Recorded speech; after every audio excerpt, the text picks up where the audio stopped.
Good evening, everyone. Welcome to the Fitchburg Airport Commission meeting, January 17th. It's 6:07. Persons in attendance this evening, to my left is David Genesi. To my far right, Richard Liberatore, and myself, Clayton Raymond, Chairman. Also seated next to me is Peter Kettle, Airport Manager. And persons in attendance, Matt Karen and Jackie Marks from Gale Associates.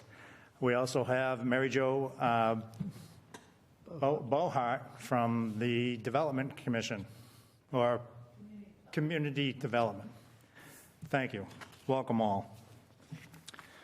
All right, we're going to start off with last month's minutes. Do we have a motion to approve?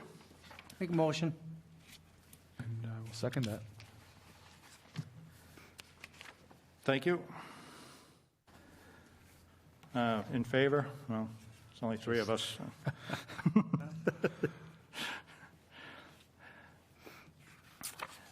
First item, action items from previous month's minutes. Really only one item to attend to was the Big Tex gate update. Mr. Kettle and City Solicitor. Basically, we spoke to Big Tex and we told them that there was not going to be an additional gate put in to the facility. And in terms of the new agreement, it was agreed with them that they would have a tenant at will lease because it's better for the city and it's also better for them. So there will not be a new agreement put together by the attorney. So we are good to go. They paid the $21,000 for this year, so they are good to go. Okay. Before we move on to the next one, may I just give you Mayor Squalia's apologies for not being here Sure. tonight. She said she will hopefully be at the next meeting. Yeah. Okay. Thank you. Yeah.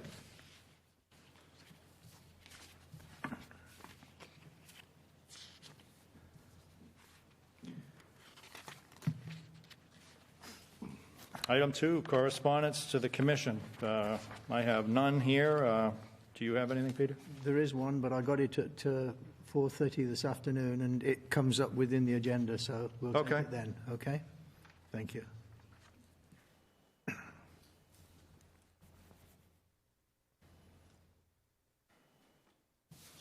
Gale, review of ongoing work. Matt, Jackie?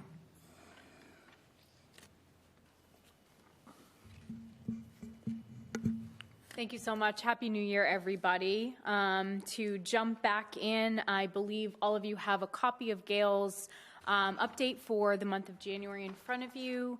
Moving right through the environmental assessment and wildlife hazard assessment, I know that the wildlife surveys are ongoing and will continue through the month of May, and then at which time the wildlife hazard assessment report will be prepared. So those are just, like I said, ongoing. So stay tuned for more information as that becomes available.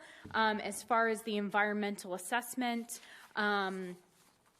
we're still working with the agencies. We received some additional comments from FAA and Mass DOT, and we're working through those comments now, hoping to prepare a draft environmental assessment for on time for the February meeting, pending any responses from the agencies on the addressing of those comments. So that's really where we are at this point. No actions required by the airport this month. If anyone has any questions, I'm happy to answer them. Any questions? No? Good. No, we're good. Okay, I'll jump in then, if you guys don't mind, on the design and permitting for the main apron reconstruction. The draft scope of work has been prepared. Nick Ippolito, chief engineer from our office, prepared that today. It's going under an internal review. Once that internal review is wrapped up, presumably by the end of this week, we'll send that out to both FAA, MassDOT, and to the airport for review and comment. Once those comments are received and any sort of corrections or changes are incorporated, the next step would be to do the independent fee estimate. So just as a reminder for those of you that have been on the commission for quite some time, anytime we undertake a project, we send it out to a third party for an independent fee estimate to make sure that their cost and our costs are in the same neighborhood. Assuming we're within 10%, the FAA and MassDOT generally find that acceptable. They allow us to move forward with a grant submittal. So that would be the next step in the process. There was some new guidance that had come up recently regarding environmental justice populations and whether or not this project would trigger any need for Massachusetts Environmental Protection Act environmental impact report. It does not, based on our understanding of the guidance. We've reached out to MEPA. Although there are some environmental justice populations in the vicinity of the airport, no MEPA thresholds are being triggered as part of this reconstruction project, so there's no further action that's needed there. But just something that I know, Peter, you've been on email correspondence to that regard, so just wanted to bring that up this evening and make sure that it was on everyone's radar and that you're aware that we've been looking into that on behalf of the Airport Commission. So otherwise, once the scope of services is completed, just make sure we go out for that IFE, which you guys are always quick to do, and then we'll get the grant application submitted and look forward to doing the design and then getting the apron reconstructed. Any questions on that project? Okay. The only other thing that I have, and I see that it's on your agenda under old business, and I'm happy to sit and wait till we get to that point, but is the Verigy solar farm update. I can wait till you guys address that, or we can talk about it now. Yeah, we can wait, if you don't mind. Yep, no, Yeah. I don't mind at all. Okay. Thank you. Thank you, Jack. Thank you.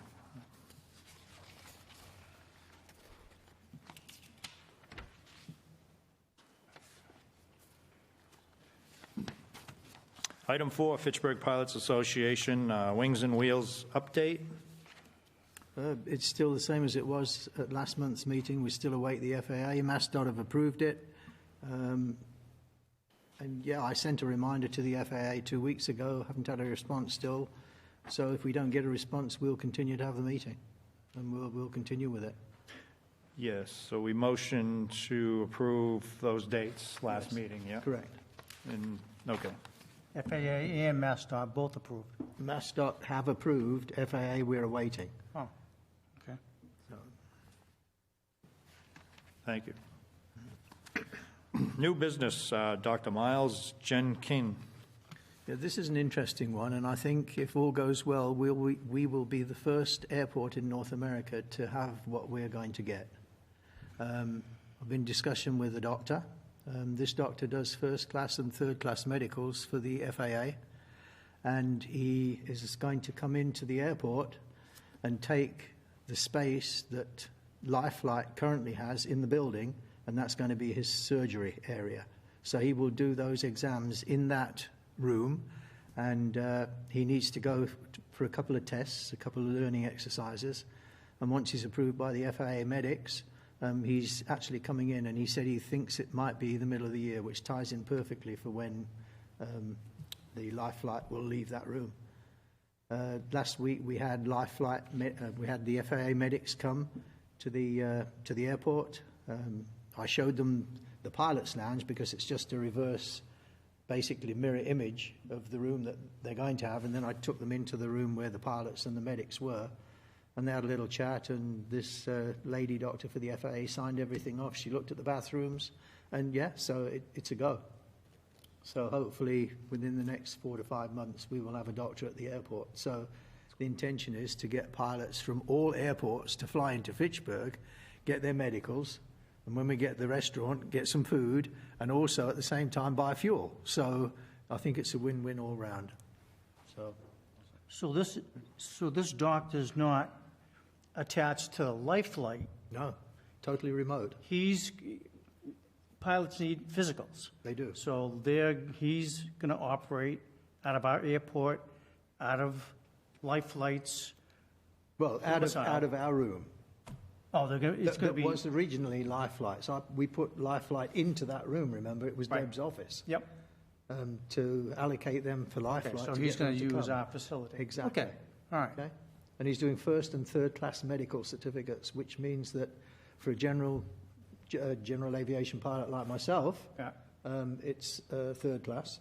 For a pilot that flies a 747 or any of these big ones that you see flying over at 18,000 feet, that's a first class medical. He does both. He does both. Okay, So thank you. So just a couple of questions, Peter. He only does FAA medical exams? There's going to be... he's a GP, He is. but he's only going to do those medical exams in the building for the FAA. Okay, so he's not going to be there 8 hours a No, day for maybe 3 days a week, maybe 3 days a week? maybe 3 mornings a week. Right, but that space will be leased by him. It's his space. He's Yeah. paying. I showed him what he's going to need to pay, Yeah. which is exactly the same as what Lifelight are paying today, and he's fine with it. He's okay with Yes. that? Okay. So Because earlier you said he's going to perform surgeries, but he's not going to be no, I performing... said, we call it a surgery, don't you? If you go to the doctor, well, in England You we might. call it a surgery. Yeah, we have no idea what you really call it, but we don't. It's one of those words again, isn't it? Surgery is just cutting. Thank you, Peter. Appreciate it. Any other comments? Old business, item A, RFP for non-aviation land lease update. Yeah, the Mary Delaney meeting usually is every month, but we had one a week ago, and another one's going to be in 2 weeks' time. So that's a follow-up because I managed to get the RFP and the land lease from Cape Cod from their assistant manager, Matt Elia. And the RFP and the contract that was given to the company that did that massive development down there, where they get over $1 million a year in revenue from the taxes. Mary's given the team 2 weeks to look at it, digest it, and come back with any questions and any recommendations. So that's still ongoing. Big Yep. time. Yeah, just to kind of update everybody, that's the non-aeronautical space that we have, received from, well, not received, but as put aside by the FAA for us to do as we please. So the city's trying to find the best possible use for that. So we're going to go put a request for interest out there before the RFP so we can get a And you're feel gonna for use- what the We're going to use the area... model that this company down at the Cape used. We I think we're Somewhat just taking excerpts from that to see, just to see if we're in line with what, Yep. happened down there, because they were pretty successful with their piece of property. However, their property was an improved site already. It is very easy reading. I don't know if you've looked at it, Mary Jo, already, but it really is very easy reading. Yeah. And I think if we put out something similar, then it'll attract more people. Yeah. So, Yeah, no, I agree. Thank you. Item B, Verigy Solar Farm update. I know Peter wants to speak on that as well as Matt, so. yeah, we had a meeting with them 2.5 weeks ago, and they came in, they looked at the site, they drove around, I took them out, showed them exactly where it was going to be, and they've since put together a plan of how they want to proceed. Unfortunately, technology didn't work for me today, so I couldn't attend the meeting. I was actually typing on the chat area. I couldn't see them. I could see them, I beg your pardon. I could hear them, but they couldn't hear or see me. And I was actually working through Matt, who was on the screen that I was talking to. So, Matt, if you just want to give an update on what happened today. Yeah, of course, Peter. We met with the folks from Verigy. I think the biggest thing for them right now is figuring out the cost-benefit analysis and what they would be offering to the Airport Commission as far as like a land lease rate would go. And then it seems from there, once there's an agreement on that, they'd be looking to take it to the next step. They showed us some plans of the area that they're looking to develop the solar on, which is southwest of runway 1432. the area that we've designated for non-aeronautical use at the airport, so that all jives. Any sort of permitting or fencing requirements for the solar development, they understand they're going to be, on the hook for that and making sure that they comply with whatever regulations and permits are needed. Where the airport is not fenced in entirely, there's no perimeter fencing, they're going to need to fence in the solar area itself. I think that was more or less the gist of the conversation. But like I said, getting through the cost-benefit analysis, that's the first hurdle for them before they come back to the Airport Commission. So, Can I just add one thing? Yeah, please. Two things, actually. The first thing is that the capability or the capacity for the unit is going to be 5 megawatt. Right. It's a big unit to give us, hopefully what they want in order to provide us with a good land lease. So that was the first part. And the other part, in the back of my mind, I know I chatted with them at the MAMA meeting, and I did mention the fact that we were looking for a standby generator.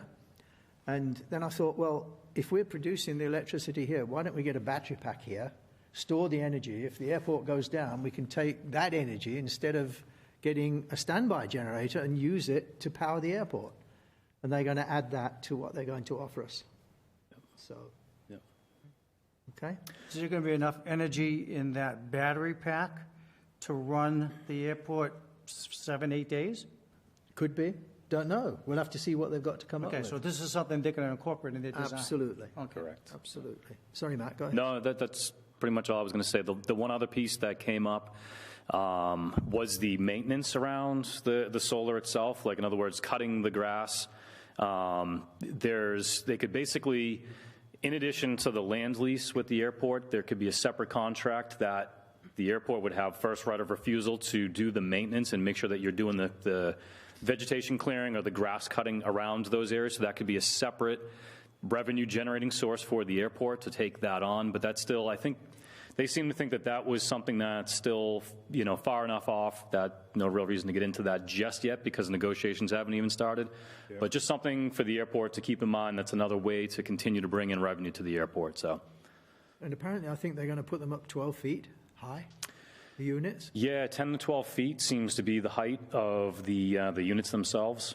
So we could get underneath them very easily. Mm-hmm. I mean, if there's going to be any cutting, we'll do it, and we'll charge them for doing it to make more revenue for the airport. So, why is the height so much? Usually the solar arrays, even the back side, maybe 8 to 10 feet, and the front part of the array sitting on a 45, 50-degree angle is usually 3-4 feet off the ground? Why are they? Yeah, I'm not really sure that they distinguish between the two of those. Peter, maybe you think you got it. You know the answer. Then go Remember, for it. we are in a floodplain, and being 12 feet high, it covers the floodplain. Yeah, I forgot that. No, very good. Okay. Yeah. Yep, good call. Right. Perfect. You may not. Your face may not have been on the video chat, but you were paying attention. So I was paying attention. All right, so do they feel they may have a benefit analysis by next meeting, or? They said within the next week. I thought they said within the next week myself. So yeah. Yep. Yeah. Any other questions? Thank you, Matt. Appreciate it. Thanks, Matt. Thank you, Peter. Land lease, N Number Holdings, the Life Flight hangar. If any of you visited the airport within the last 3 or 4 days, you'll see that the hangar's already up. The roof's on. The big door, the main door, is on the front. And I went out to just have a look at it because I've taken photographs of all the development of all the way through, and I just stopped and I looked. They've put a blue door on instead of a white door. So they've agreed to come back in, what do you call it, in spring, and they're going to paint the whole door white to match all the others that we've got down there now. So it'll all be in line. So, and they admitted they overlooked that fact. So Before Peter gets down there with his white roller. no, with the whip. So to be clear, they're not doing it just for you. It was on the spec. They didn't look at the spec. Okay. You know. I believe you. Not. white door. All right, well, good. Should they be, will they be moving in end of February? Did they? I don't think so. Yeah, No, I think it's going to be mid-March, yeah. to be honest. Little They haven't put the concrete on the floor yet, so, Yeah, you know. But it's leak-proof now, so Yeah. that'll all dry out. They'll get it all compressed and, they can work indoors now. absolutely. Hopefully no one paints their doors different colors now because they think they can do it. This could lead to a lot of Good. Yeah. Slippery slope. unrational behavior. Spinelli, item, we're all done with N Holdings? Yes, thank you. Item D, Spinelli Hangar, RFP update. Peter? Yeah, the financial figures that Joe Spinelli got somewhat shocked him a little bit, and he wasn't envisaging that it was going to cost as much as it did, or as what he's been proposed that it's going to cost. And he sent me a letter that he may have to back out of the RFP. So I said to him, I said, would you be interested in going with a partner and sharing? Because there are two hangars joined together. It's one large hangar, but with a divider down the middle. And the hangars are 53 feet by 55 feet wide. And I know people that may be interested in that. So I said to him, would you be interested in going with a partner? He said, oh, yeah, definitely. So it's up to me now to try and find people. I've spoken to two of them already. They're looking at what the statistics are, what everything is. I'm going to send them the specifications tomorrow, so hopefully by the next meeting we have another partner, and this will go ahead. That's good news. I guess I would caution to let Mary Delaney know absolutely. this is going on, because we never know if we're in, Right. No, accordance with the absolutely RFP right. or not. Yeah. So, Yeah. thanks, Peter. Item E, minimum standards. That's You want me to on read? me, and we should be. I should have something for everyone to read next month's meeting, or review, I should say.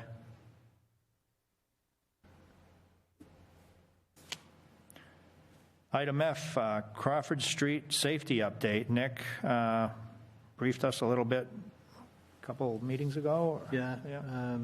The answer is the same as last meeting. We're still waiting for DOT. DOT. yeah. Yes.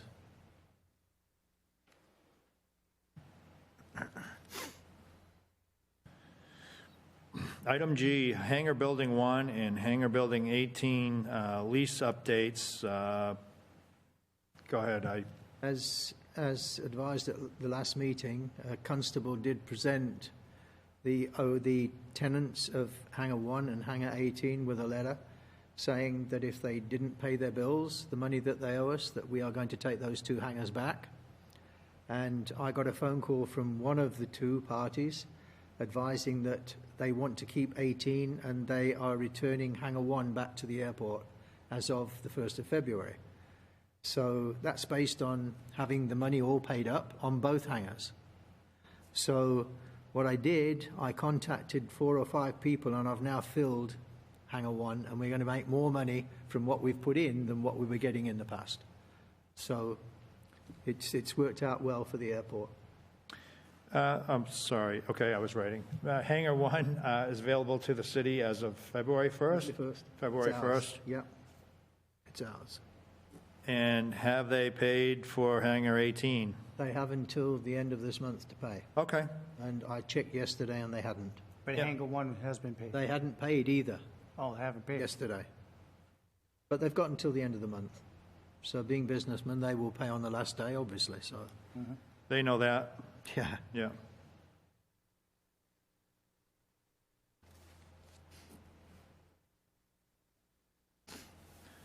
Very good. Item F, financial review, approval of commitments and abatements.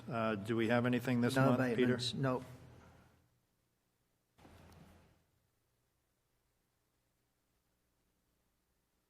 Executive session, not this evening.